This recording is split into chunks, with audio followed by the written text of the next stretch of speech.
One of the most notorious builds in Guild Wars 2 PvP history, the Bunker Chronomancer is back. And now it's a little bit less overpowered, but here is the power variant of the build. There is a condition version which you can play if you want, but I feel like the power version has better synergy because the alacrity trait gives you ferocity, which scales with power, Well of Calamity scales with power, and the trait that gives you the staff and condition damage in chaos, you don't need to take that, so you can go for the condition cleanse whenever you get disabled or distort. So that's going to make up for the fact that this build is not the best on condition cleanse. So we're going to go into the node, spam all of our wells in the continuum split, and then just spam them all again. The build is basically going to give you permanent alacrity if you can use all of your wells like that and keep shattering. And with the Chronomancer rune, it allows you to get that value because the continuum split doesn't last that long and you want to be using all your wells inside of it. So essentially the Chronomancer rune gives you quickness whenever you use a well, and that allows you to get more wells because if you can't fit all your wells inside the continuum split, you don't get the extra well. So using all those wells gives you a lot of value. And here we're getting a lot of value out of the quickness as well because the auto attack on sword does quite a bit of damage. And since enemies are going to be contesting you on the node, they're generally going to be trading damage with you in melee range. And that means you can get value out of the F1, which most players will walk out of because it's a little bit delayed. So yeah, there's a pretty good synergy on this build with a duelist role. However, I do move out of my well there. The healing well heals you at the end of it, and all wells will heal you at the end of it. And I moved out a little bit early. I should have distorted and stayed in to get the extra healing, but I moved out early because I was pressured from being outnumbered, and I was not used to the fact that the timing had to be right at the end there.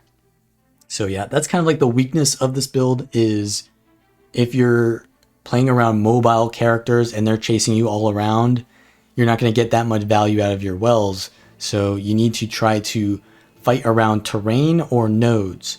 The terrain is going to help you because you can actually go up and down the terrain and still be inside wells if you use them in a very strategic location. But if you're moving distance-wise, then you're going to move out of your wells. So try to go up and down rather than far when you're kiting around your wells. So we're going to head into mid. And by the way, this is one of the easier builds for mesmer. If you're looking to get into mesmer, this is definitely where you want to start. But I get Moed and I have to kite back towards the stairs. I use my wells to stun break, and I'm going to actually get a counter Moa from my mesmer, and we're going to get the gravity well here on them with my continuum split. Just spam all my wells and does a lot of damage because I've got power. That was like a 5k on the Well of Calamity last tick. So yeah, the Marauder Amulet here does some pretty good work.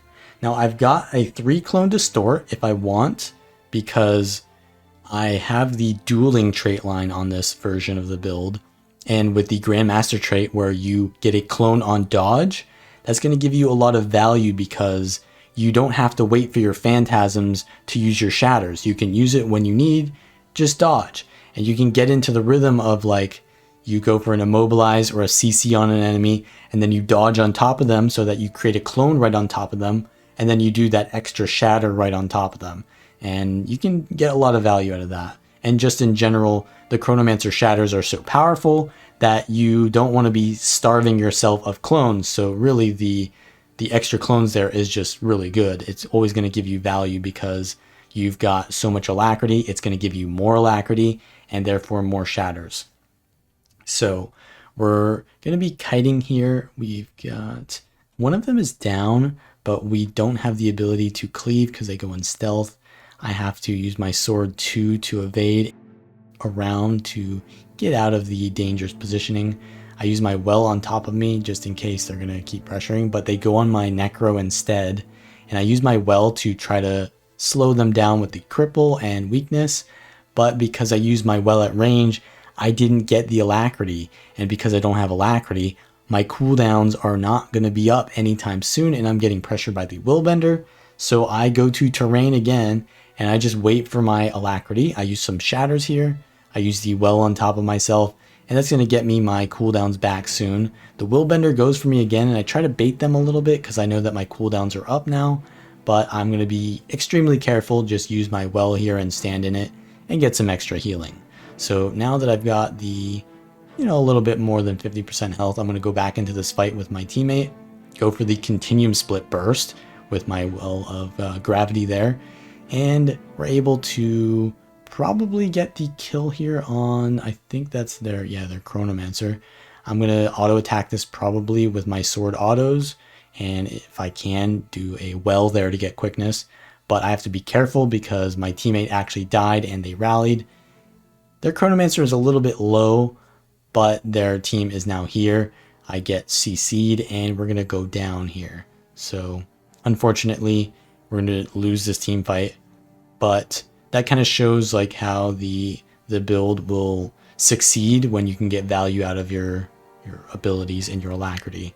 So when your teammates kind of need help, you got to go towards them and stand on top of them, and then you'll both get alacrity. So you don't want to be split from your team.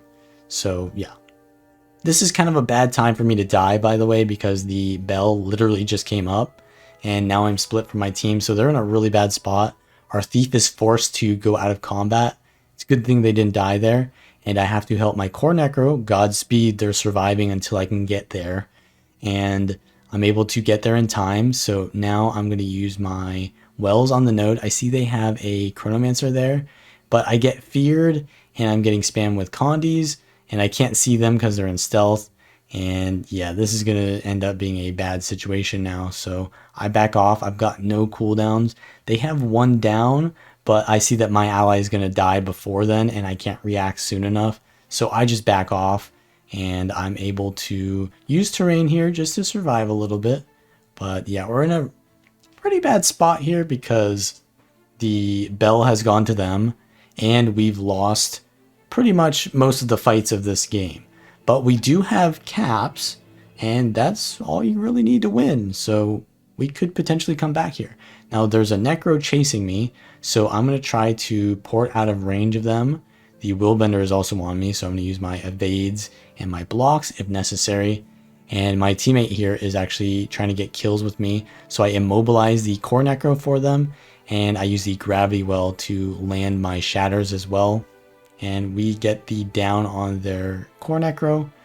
So I think my Chronomancer is a DPS Chronomancer, and I'm like a duelist Chronomancer. So this is a decent kind of situation here because I give alacrity to my Chronomancer as well with my wells. But yeah, we're gonna try to focus this willbender down without dying. I have to be a little bit careful. I don't have my distortion.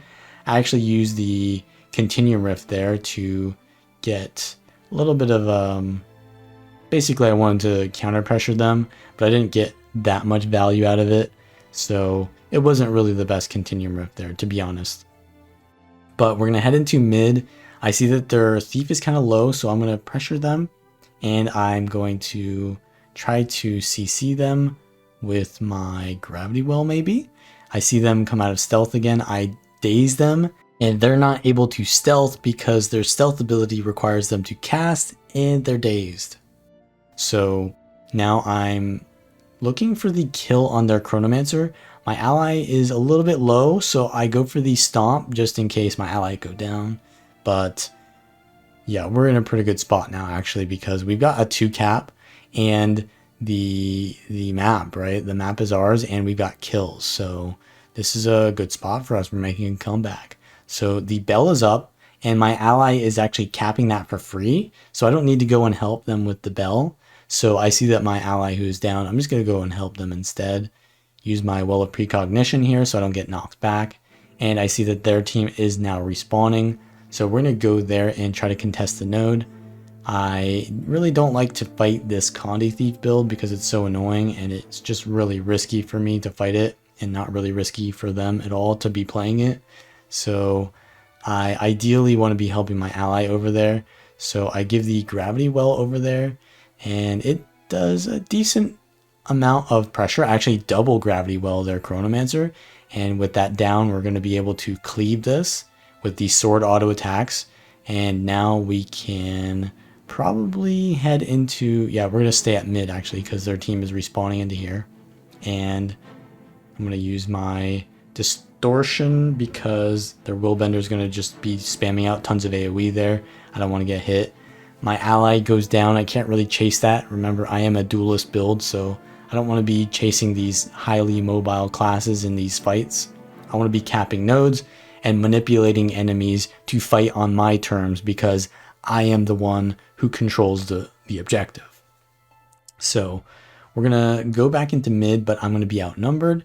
I see that their Chronomancer is bursting me, so I back off and I try to give myself some healing behind this pillar area. And they back off because they see that I'm kiting. I'm not going to be an easy kill. So I'm just going to head into far where it's safe. Because if I die right now, we're going to lose the entire map. So I'm going to kind of like position for a defensive maneuver here.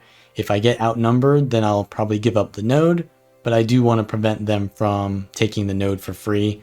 They do get the decap, which is not really the best situation for me because I can generally hold nodes very well on this build. But we gave it up and we can probably get it back because they don't seem to be a very tanky Chronomancer build. So they are going to get pressured by my... I actually used the F1 shatter there.